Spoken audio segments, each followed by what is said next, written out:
Hulikam na salisi modus sa Maynila. Natangayan po ng libo-libong pisong halaga ng gadgets at cash ang isang guro habang nagpapa-photocopy sa isang shop. Arestado ang suspect na ipinamigay pa umano ang perang ninakaw. Balita natin ni Jomer Apresto. Sa unang tingin, aakalain mong customer din ang lalaking ito sa isang printing shop sa Tondo, Maynila. Pero ang lalaki, magnanakaw pala. Natangay niya ang gadgets at cash na aabot sa halos 300,000 pesos ang halaga ng babaeng nakapula. Ang biktima, isang high school teacher at nagpapa-photocopy noon ng grades ng kanyang mga estudyante.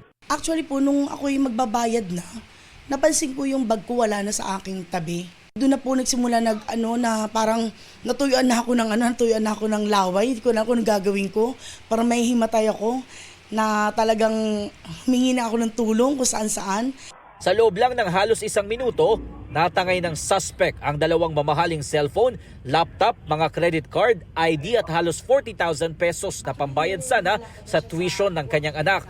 Nagsagawa ng follow-up operation ng Manila Police District hanggang sa natunto ng lalaki sa Bocaue, Bulacan kung saan nagnakaw din umano siya. Yung tsuhin niya mismo sa Caloocan ng pinuntahan namin, sinusukan na siya kasi nga ultimo sila yung ninanakawan din. At talagang kilala rin siya dun sa lugar nila na ganun talaga yung pagnanakaw talaga sa lisi. Na-recover mula sa kanya ang mga ID at iba pang dokumento ng biktimang teacher. Lumabas sa investigasyon na matapos ang pagnanakaw sa biktima sa Maynila, umuwi siya sa Caloocan at namigay umano ng pera sa mga residente.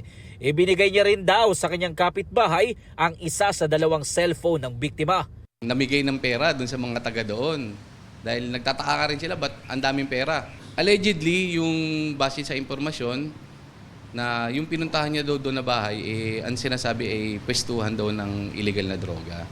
Nabawi naman nila sa kapitbahay ang cellphone, gayon din ang isa pang cellphone na naibenta sa isang mall sa Caloocan.